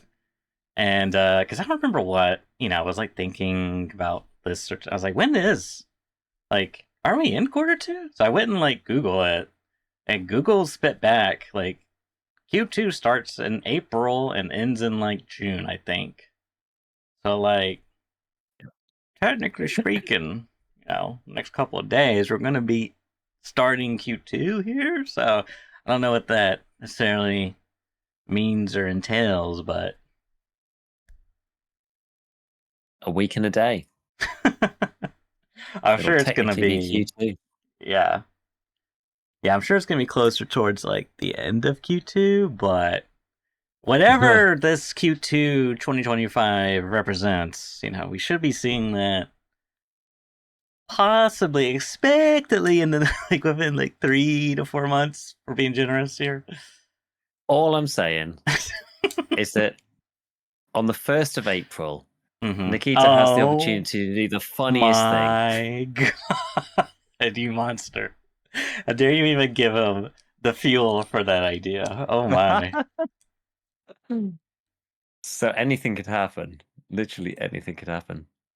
I mean, yeah, we were supposed to be seeing some other stuff. I was just, while we were talking, I was pulling up the last roadmap that I have, which was the one that basically went from patch 15.5 through to patch 16. So this was, this is basically, this is to the winter patch. So in that time, Arena was supposed to have a new location and a new game mode. I think the new location was Fort. The new game mode was Checkpoint, I think, yeah. Technical improvements, gameplay adjustments, and new HE grenade. That did happen. Synchronization of the two games, which did happen. Unity 2022, which ended up happening in patch 16. Then patch 15.5 was supposed to be stash hideout interaction while matching, so that did work. Lock items, that worked and ended up working. Spanish new mechanics, technical improvements, sound engine improvements. Behavior, blah blah blah. And then the arena patch, this is before 16 technically.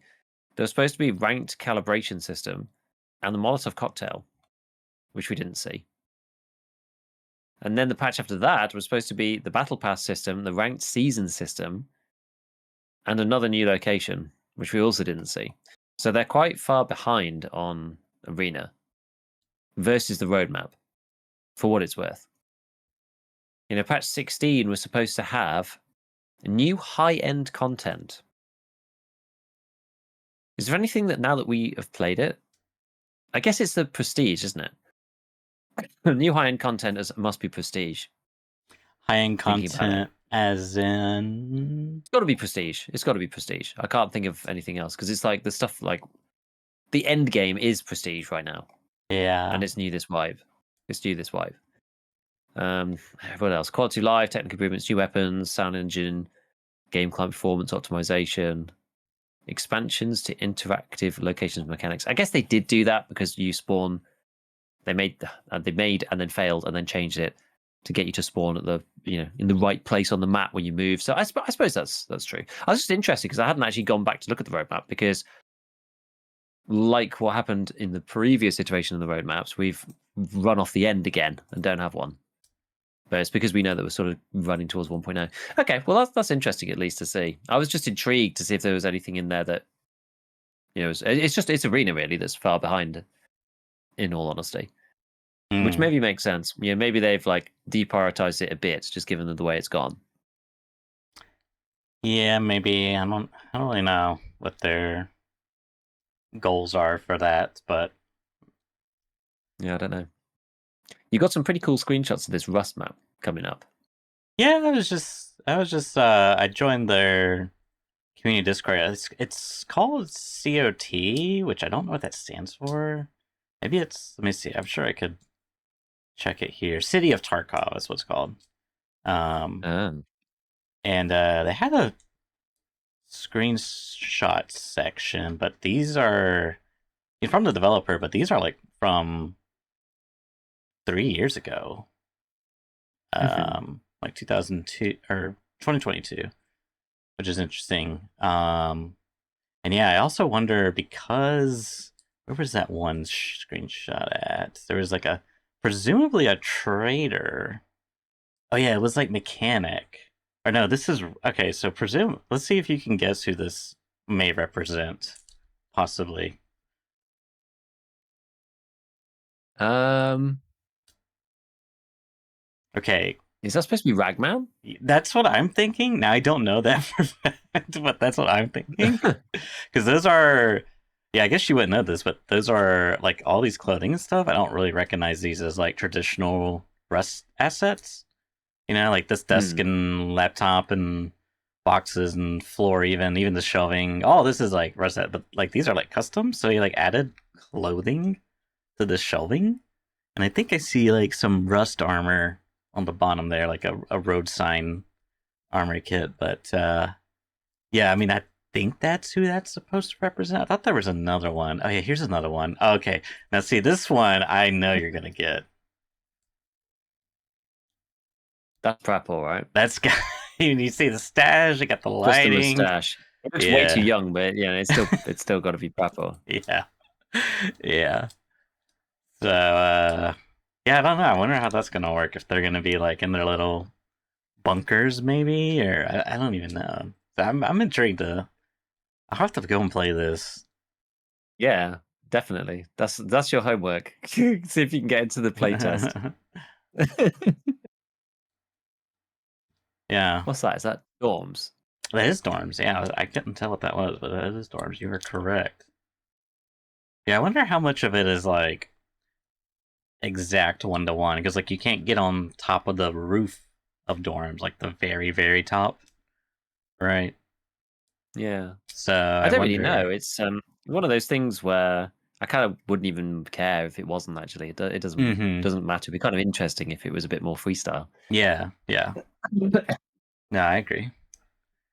Yeah, I'm just curious. Yeah, I have to try this and see because I'm definitely like intrigued at this point. I completely forgot about it once I saw it. Or after I saw it. Yeah, the reason why it reminded me, well, I got reminded because Nikita himself actually retweeted it. Mm-hmm. Yeah, I think that's how I came across it actually. Originally, anyways, which is cool. But yeah, I mean, other than that, you actually can't make this up. But I don't know whether this is somebody who's listening right now, live, but like, so my tweet about head HP going from 35 to 30 literally was like a week ago. So people on Twitter aren't really seeing this, and I've literally just had a comment on this opinion. Okay. With someone being, again, I said I think the head HP should be reduced to 30, and someone's written reduced. I'll take every single point of HP I can. No matter what kind of helmet or body armor I'm wearing, 90% of every death by PMC is exclusively to my eyelashes. Yeah.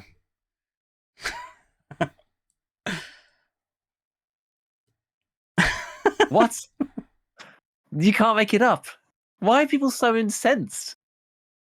I don't get it. Because head people eyes. Are so angry about me. People are so angry. But you're gonna get That's the only time I die is head eyes. It's always a random headshot from a low level PMC. You got a lucky shot off on me.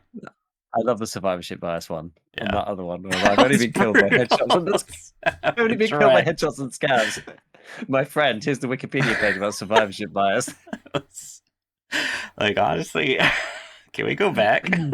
I want to read more. I want to read more community posting, not people flaming each other in the comment section. I want to read the most finest community. Should we have a look? We may as well. Tarkov community most controversial. What is most wanted? Most wanted is just like the highest number of upvotes. Okay, so trending is like okay, gotcha. Okay, and then most discussed would be most commented. You need to put it up on the screen if you want it to. Oh yes. There you go. Okay, there you go. Yeah.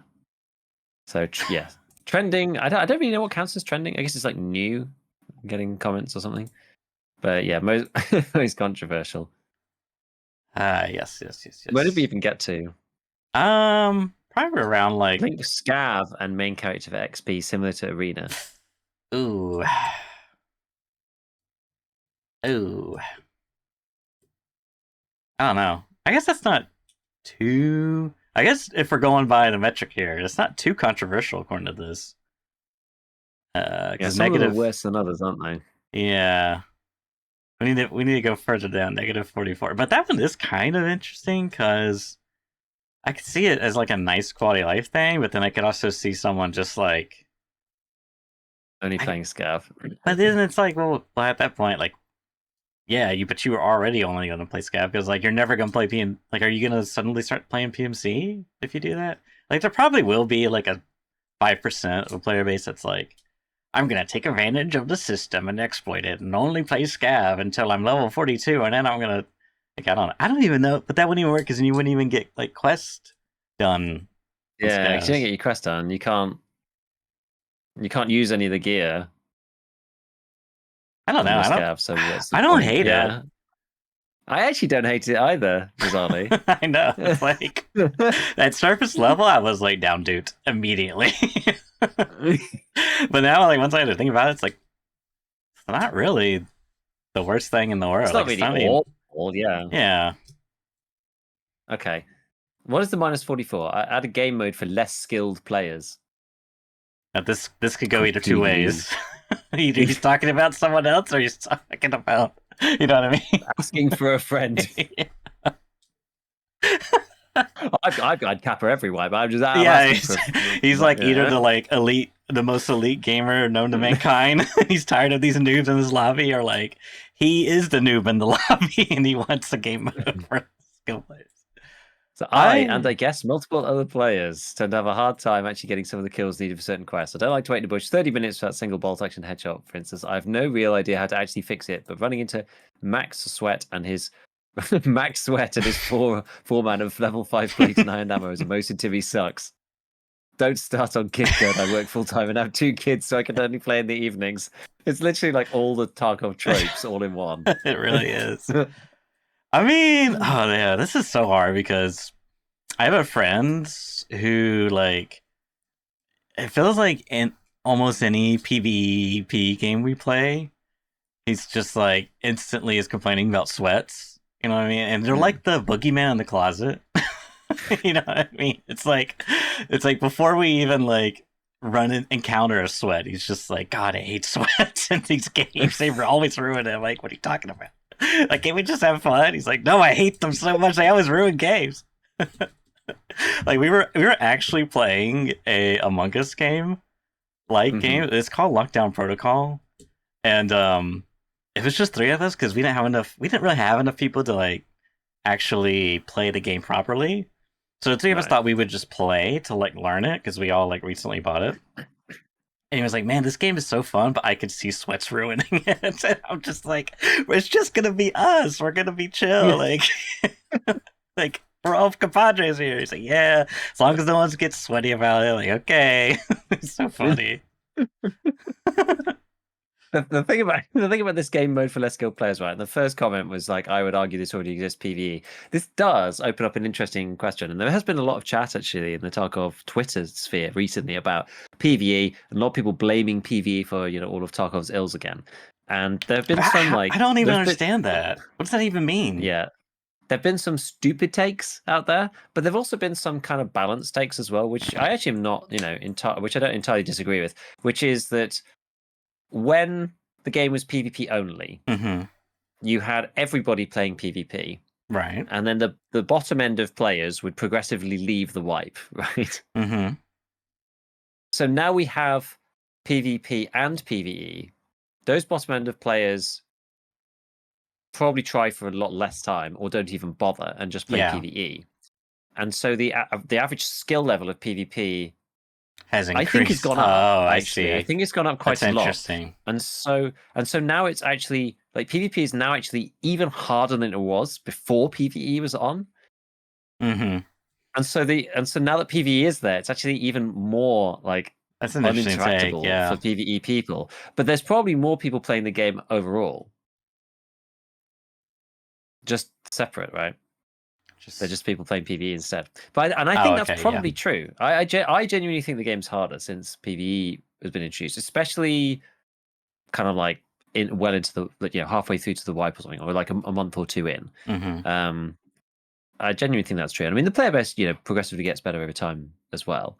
But I do think it's had an effect in that way.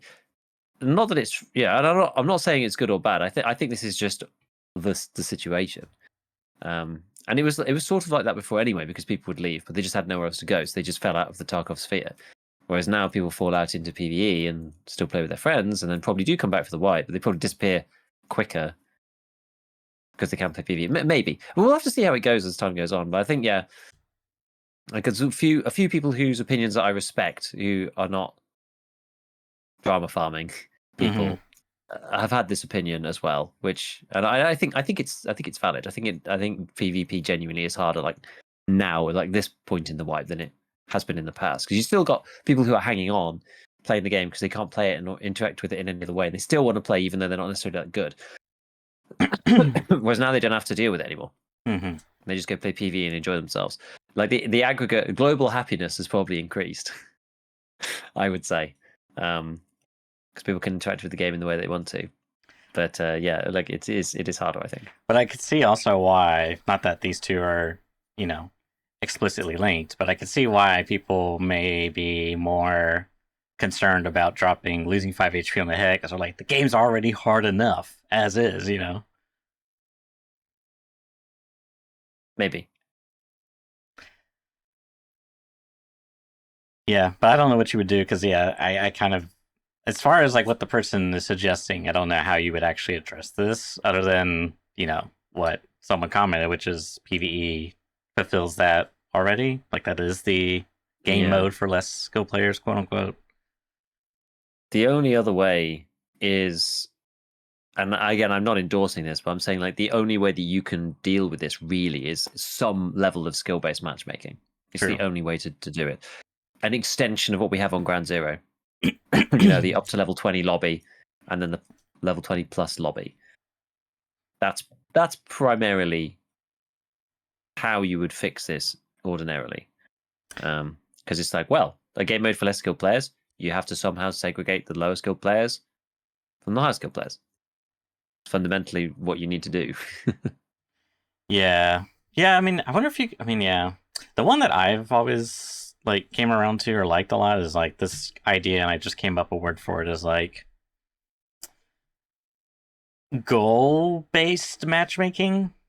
If your like goal is like pocket watch, then you shouldn't be getting matched with people who are, what's a like game quest on customs? I'm trying to think of one. Like maybe like Tiger Safari, or I mean, I guess you need people doing. I guess you you can't exclude setuppers because they got to kill someone. I don't know. Then you just get a lobby full of setups for setups. It's the shotgun showdown. Yeah, I'm not saying like you actually, if you're on the X quest, then you only get matched with people also on the X quest. But like the general idea is like, here's like Ground Zero is like the noob area. It's like where all the tier 1 goes, and I think they kind of do a pretty good job with this, because there's like a metric ton of filing cabinets, very good amount of PCs. Not that you need a whole lot of like early game items from PCs, but like a metric ton of filing cabinets. So like you're gonna get like those annoying things like matches, crickets, for your hideout, and so it's just a late game player. There really is no quest there, but there is no like loot there either. It's not like I'm gonna go find a what is that, OFZ shell, or even a graphics card. I don't even know if those exist in PCs anymore. I'm not even sure. They at do. This point. They do now. They do. I wonder if they can even spawn on. Surely they can spawn on Ground Zero. But I think anyways, yeah. And then you have labs, which is like the extreme opposite polar end. So if you like kinda could like weave that in, but then they have the quest system, which is kind of hard because that like pings pong around sometimes. But I don't know, something like this I've always kind of liked, but it's definitely like not just a simple flip on a switch type of thing. Exactly. Like this, the other side to this is that the game is sort of like that already in some ways. Like I forgot, it's actually kind of funny because I've been playing basically Streets and Lighthouse for what seems, my living memory. When I went back to Customs and Woods for a bit, especially Woods, I kind of forgot how sweaty Streets is, for example. Like, yeah, I would say the average player level on Streets is like significantly higher than on the other maps, from my experience, and Lighthouse too. But I think it might be partly also influenced by the whole test drive thing. You get a lot of SR2M guys on Streets because they'll do 20 PMC kills. There's loads of them, always there. There's hundreds of them. And same on Lighthouse. There's AK-12 people running around all the time, and it's an annoying Kappa quest. You're just there forever. Whereas on Woods, it was much more chill, and people typically were lower skills. So there is actually a sort of voluntary separation in the player base between the different maps, where you've got some of the old traditional maps, outside Shoreline, Woods, Customs, these kind of places, which are usually a bit more relaxed and people are not necessarily as high skilled. Whereas then, when you're playing like a lot of Lighthouse people are quite high level, Streets in particular, and then Labs as well. People are like super high level on Labs. Yeah, Interchange is a bit like that too. Interchange is a mix, but yeah, there's some high level people on there as well. So it's almost like self-selecting in some ways, and that's reminded me a little bit because Veridil in chat was saying about like spitballing the idea of two separate queues, low intensity and high intensity queues, basically, like the low intensity one being lower loot, whatever. Like we talked about this ages ago with different scenarios for the same map, and then you can choose where to go, but then it's sort of self-selecting. It's like, if you're a new player, you're going to play like low intensity. You don't need you got lower boss spawn chances and stuff like this, right? It's like you don't need to have those crazy things. Whereas when you're going for those end game tasks, you're going to be picking the higher tier one because you need the boss spawns, or you want to be killing, whatever. I guess the issue with that is that if you just want PMC kills, people might just pick the low intensity. Yeah, PMC unless I suppose, I guess if the density of PMCs is lower, you probably then would pick the high intensity one. True. Because you just want more players. So yeah, they're higher level, whatever. But I just need more encounters, and that'd be a choice you'd have to make then. I guess maybe it is easier just farming noobs in low intensity stuff. I'm not sure, but that might open its own problems up. But it's another option. It's another option. Yeah, it's one of those things where like few and far between is there ever just like a free net positive. It's like with any one single change, you're exchanging one thing for another. So yeah, such is it's life. Largely a preference. Wouldn't it be wonderful if there's just one easy answer? This is not just Tarkov related. This relates to pretty much everything. Everything in life. It's it's a scale. You sacrifice one thing, you gain one thing, but you sacrifice something else. The opportunity cost of the world. I get to enjoy a video game, but I lose my sanity at the same time. Give and take. Yes. Yes. All right, should we do one more? Cool. One more hot. Sure. Hot take, hot controversial. I would actually be very interested. One? Hottest one? I mean, what's the interesting? What? Sorry. I was gonna say I would be interested to hear in our own community's hot takes. I can only imagine. I mean, respectfully. Yeah, we'll have to like. Yeah. You have to consent sign here that you agree to openly being roasted. No, I'm kidding. Okay. I mean, this one's got 300 positive votes. Wait, but plus it's 300. Yeah, but it's in the remove fine and raid hideout for upgrades. Oh, it must have a high it must have like a high grossing. Yeah, that's what I'm thinking. So like 3,000 up, 2,700 down or something. Oh, yeah, okay. Yeah. I guess because now that must like, be how it's a net displayed. number now. Yeah, you're right. Yeah. So I was wondering, like, how is it positive? But it must just be polarizing, which is exactly what we talked about last time. We were saying, this is what it's needed for. But yeah, it'd almost be interesting to see the balance, actually. But yeah, I'm curious what some of the people are saying. I see a lot of positive. I know that it is quite like people don't like this very much. The final raid for hideout because it is so grindy. I haven't even built the scav junk box yet. Oh, you mean the scav case? Sorry, the scav case. Yeah. I don't. I haven't even built the scav case. That's a that's a task in of its own. You have like the Ragman task for those, and then you have like the scav case task now, which is like the next tier up, getting all the many valuables. I need one more lion and a golden rooster. Mm. Still, which is annoying. Okay, so someone says found a raid for hideout items work well in my opinion. Makes looting or file again and changes the dynamic of firefights. Example, you won't suicidally push a fight. If you have items, you may just fire warning shots, suppress fire, and bug out. It'd be good if there was a way to trade, do tasks for specific items. I just see a request say 5. Yeah, this is like the thing that I kind of like find true for like container. Remember when like you could just put? Well, I guess you can now. This is so weird to me. What? Sorry. You could just put stuff in your butt, die, and just sell it in the flea market, right? Yeah. Which I just find weird because, like, back in the day, I don't think it's as polarizing as now for, like, maybe economy stuff. I don't know, but it was just like, it was just so classic. You would just find a GPU, and it's like, all right, I just like my confidence level has. It was based. The GPU is like effectively me taking like 5 shots of whiskey and getting like, I'm ready for battle. Just like running in there and dying. Because it's like I don't care. My whole entire kit's paid for. And I guess they're like saying a similar argument, but at the same time, it's just like so, and it's like the container, like the container's value is like I guess it's still got value now because you can put stuff in to sell, but I don't know. It's just like annoying because it's like, oh, I can't put bulbs in my butt now. I was so used to doing that. Maybe that's why I find it so annoying. It's like I was so I conditioned myself around the metagaming of the container that now that it's changed, it's like annoying to me. So maybe it's just like a change thing, but I don't know. Yeah, one interesting thing about it is that even though you're doing this stuff to sell, because of the finding rate change on the hideout, like stuff is worth so much less. Yeah. So money is actually harder to come by. It also means that the items are not so valuable. I can't remember what GPUs are right now, but I mean, the GPU value is just non-existent compared to other wipes, just because no one can get to the farm. As a Bitcoin farm. Yeah. Graphics cards are currently 150k. That's true. That's crazy, by the way, 150k. I mean, it is later in the wipe, but that's still crazy for later in the wipe too. Yeah, exactly. Like LEDXs, they're like 700.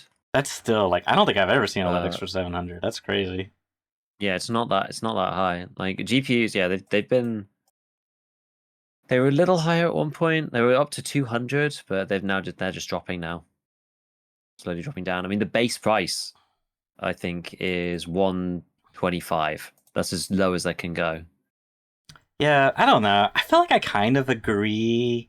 Like, yes, it's annoying, but I think what you gain, though, is, like, I just find the loop of looting anything, selling it, and then buying hideout upgrades to progress, like, it is highly convenient, yes, but, like, doing that, just, like, repeating that ad nauseum, it's just, like, makes you want a nausea. Like, it gets very tiring very fast. Whereas, like, with this, at least it's like, I have to, like, apply more thinking power to it. It's like, okay, there's a firefight going here. I have a few items. Where can I go to get items from my hideout that's not over here? Oh, I know. I can go hit filing cabinets in this room over here. Maybe I'll get some light bulbs. Maybe I'll get some crap that's worth nothing. Who knows? It's just, I like that a bit more than just press F on item, click sell in flea market, click buy item, done. It's just I feel like the split on this is very much between fairly quick max tradery people and casual players who take the whole wipe to get to max traders, where they're like they really relied on that passive income for sure from the hideout. And so for everybody else, I could just hear a cat. Yeah, let me let her out. I'll be right back. But continue. The cat is trapped in the scav talk. The cat has had enough of our crap, quite clearly.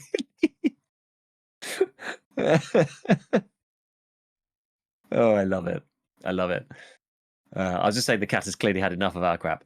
But no, I think that's the thing. It's like for players like us, and for players like even slightly less progressing people like that, it's like, well, it gives you a decent goal to go for, and some of the stuff could be tweaked, but the overall philosophy of it is, there's more to do, and there's, I enjoy completing the modules, give you some dopamine or whatever. Whereas I think for then players who are in the newer or lower skilled end of the spectrum, it's just a bit harder for them because they're like, the game was only just about playable anyway, and now that we've taken away another source of cash, which makes it a bit harder, and like they don't know how to make routine money, and their survival rate's like 30% or lower. I think those people struggle a lot with it the way it is. So I can see why it's kind of like polarizing. Mm-hmm. Yeah.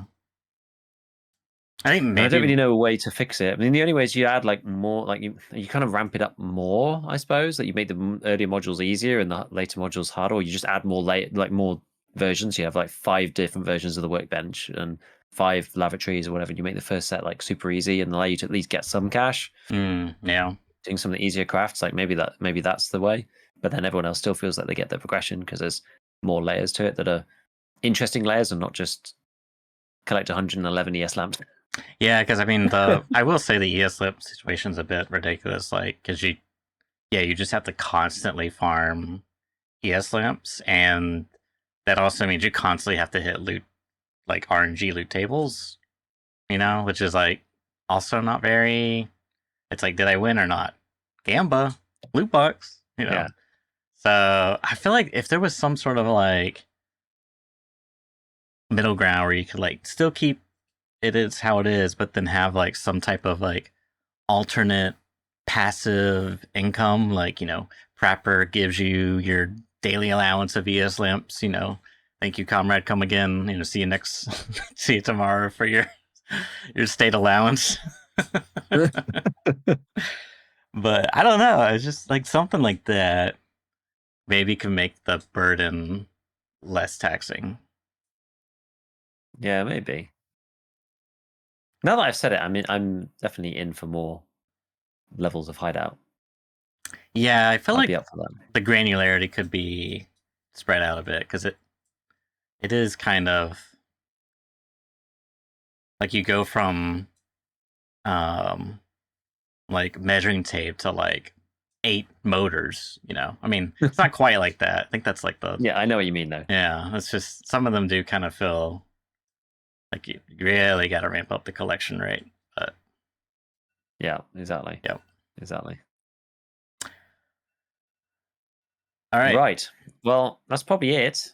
I think so. For today, it's probably all the stuff. We'll see what happens in the next stuff in Tarkov. I don't know what we're going to do. Maybe I guess we'll assume we're going to record the end of the week like normal, but we'll see what happens. If nothing happens between now and then maybe we won't.